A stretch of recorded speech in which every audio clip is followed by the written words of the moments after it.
നമസ്കാരം. STV വാർത്തകളിലേക്ക് സ്വാഗതം. പ്രധാന വാർത്തകൾ.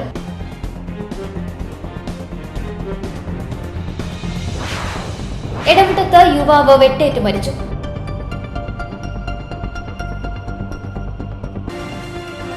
നവകേരള സദസ്സ് എന്ന ദുരന്തം അവസാനിക്കുന്നതിൽ സന്തോഷമെന്ന് രമേശ് ചെന്നിത്തല.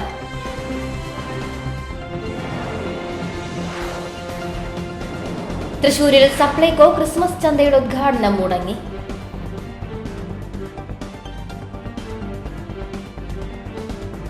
വിശദമായ വാർത്തകളിലേക്ക്. എടമുട്ടത്ത് യുവാവ് വെട്ടേറ്റ് മരിച്ചു. ചന്ദ്രാപ്പിനി ഹലുവത്തെരുവ് സ്വദേശി ചങ്ങരംകുളം വീട്ടിൽ 53 വയസ്സുള്ള ഹരിദാസ് നായരാണ് മരിച്ചത്.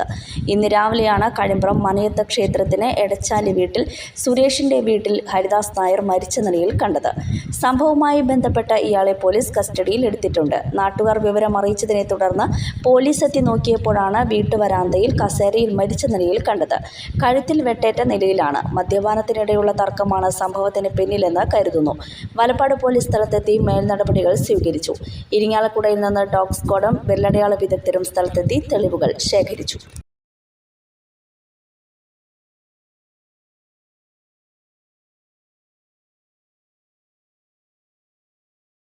നവകേരള സദസ്സ് എന്ന ദുരന്തം അവസാനിക്കുന്നതിൽ സന്തോഷമെന്ന് രമേശ് ചെന്നിത്തല.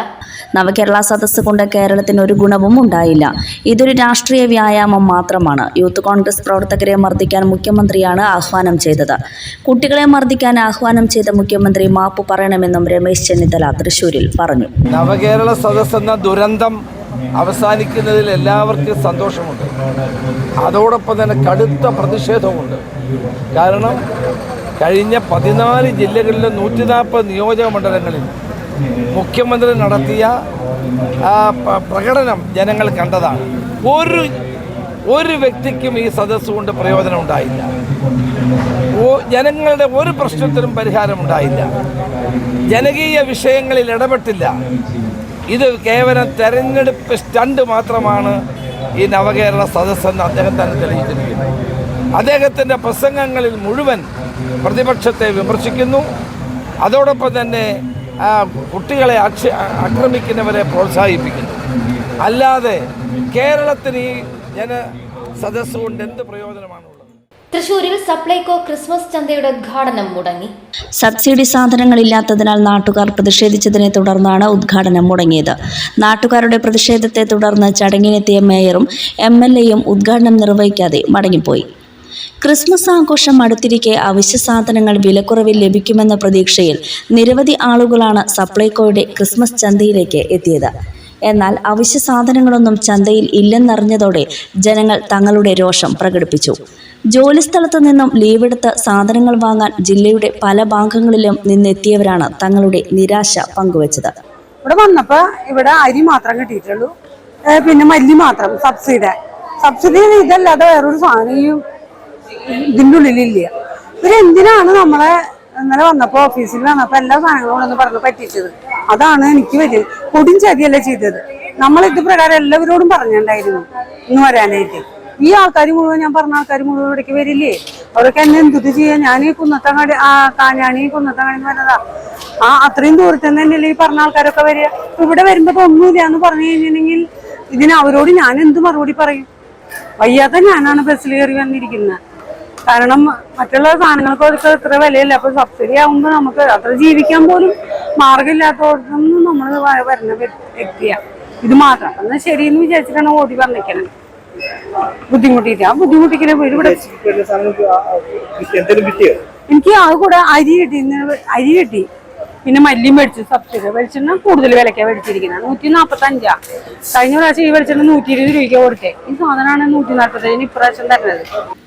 അതേസമയം സാധനങ്ങൾക്ക് പർച്ചേസ് ഓർഡർ നൽകിയിരുന്നുവെന്നും ഉദ്ഘാടനത്തിന് മുൻപ് സാധനങ്ങൾ എത്തുമെന്നാണ് കരുതിയിരുന്നത് എന്നുമാണ് സപ്ലൈകോ അധികൃതരുടെ വിശദീകരണം.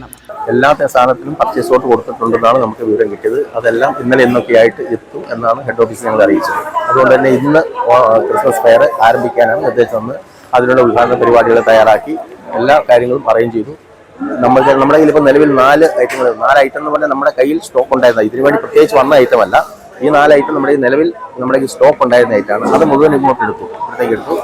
അതായത് അരി, വെളിച്ചെണ്ണ, ചെറുപയർ, മല്ലി, ഈ 4 ഐറ്റം സബ്സിഡി ഉള്ളതാണ്. ആ 4 നമ്മളിവിടെ ഇഷ്ടംപോലെ സാധനം റെഡിയാക്കി വെച്ചിട്ടുണ്ട്. അതുപോലെ തന്നെ മറ്റ് സബ്സിഡി ഇല്ലാത്ത നോൺ സബ്സിഡി സാധനങ്ങളൊക്കെ എല്ലാം ഉണ്ട്. അപ്പോൾ രാവിലെ ആൾക്കാർ വന്നു കഴിഞ്ഞപ്പം സാധനമുണ്ടെന്ന് അറിയാൻ നോക്കി കഴിഞ്ഞപ്പോഴത്തേക്ക് സബ്സിഡി സാധനം 4 എണ്ണേ ഉള്ളൂ എന്നറിഞ്ഞപ്പോൾ ബാക്കി എപ്പം വരും ചോദിക്കും. നാളെ അല്ലെങ്കിൽ മറ്റന്നാളായിട്ട് എത്തും എന്ന് പറഞ്ഞു. ആഘോഷ ദിവസങ്ങളിൽ സാധാരണക്കാർക്ക് തുണയാകേണ്ട സംവിധാനമാണ് സപ്ലൈകോ. എന്നാൽ സാമ്പത്തിക ഞെരുക്കമാണ് സപ്ലൈകോയുടെ ഈ സ്ഥിതിക്ക് കാരണമെന്നാണ് ഉദ്യോഗസ്ഥർ പറയുന്നത്. കൊടുങ്ങല്ലൂരിന്റെ രാഷ്ട്രീയ ചരിത്രത്തിൽ കോളിളക്കം സൃഷ്ടിച്ച ഡിവൈഎഫ്ഐ നേതാവായിരുന്ന KU ബിജു വധക്കേസിലെ മുഴുവൻ പ്രതികളെയും കോടതി വെറുതെ വിട്ടു. തൃശൂർ 4ാം അഡീഷണൽ സെഷൻസ് ജഡ്ജി രജനീഷാണ് എടവിലങ്ങ് കരിച്ചാക്കുളത്ത് വീട്ടിൽ ജോബ്, പെരിഞ്ഞനം അമ്പാട്ട് വീട്ടിൽ കല്ലാടൻ ഗിരീഷ്, വെമ്പല്ലൂർ പള്ളിപ്പാട്ട് വീട്ടിൽ സേവ്യർ എന്ന അച്ചായൻ, BJP ജില്ലാ വൈസ് പ്രസിഡന്റായിരുന്ന AR ശ്രീകുമാർ, നേതാക്കളായ ലോകമലേശ്വരം കളരിക്കൽ വീട്ടിൽ മനോജ്, വെമ്പല്ലൂർ കൈപ്പോത്ത് വീട്ടിൽ ഉണ്ണികൃഷ്ണൻ എന്നീ 6 പ്രതികളെയും വെറുതെ വിട്ടത്. കേസിലെ 2ാം പ്രതി മിഥുൻ സംഭവ സമയത്ത് മൈനറായിരുന്നതിനാൽ തൃശൂർ ജുവനൈൽ ജസ്റ്റിസ് കോടതിയിൽ വിചാരണ നടന്നുവരികയാണ്. ഇന്ന് രാവിലെ 11 മണിയോടെയാണ് കോടതി വിധി പറഞ്ഞത്. കഴിഞ്ഞ 1.5 വർഷത്തോളമായി കേസിന്റെ വിചാരണ നടന്നുകൊണ്ടിരിക്കുകയായിരുന്നു. കേസിൽ പ്രോസിക്യൂഷൻ 40ഓളം സാക്ഷികളെ വിസ്തരിക്കുകയും പ്രോസിക്യൂഷൻ ഭാഗത്തുനിന്ന് 68ഓളം രേഖകളും മറ്റും ഹാജരാക്കുകയും ചെയ്തു. കേസിൽ പ്രതികൾക്കു വേണ്ടി അഡ്വക്കേറ്റുമാരായ B. രാമൻപിള്ള, പ്രതാപചന്ദ്രൻ പിള്ള, ജയചന്ദ്രൻ, അർജുൻ ശ്രീധർ എന്നിവരും, പ്രോസിക്യൂഷനു വേണ്ടി കേസിൽ സ്പെഷ്യൽ പ്രോസിക്യൂട്ടറായി അഡ്വക്കേറ്റ് പാരിപ്പള്ളി രവീന്ദ്രൻ എന്നിവരും ഹാജരായി. ഇടവേള.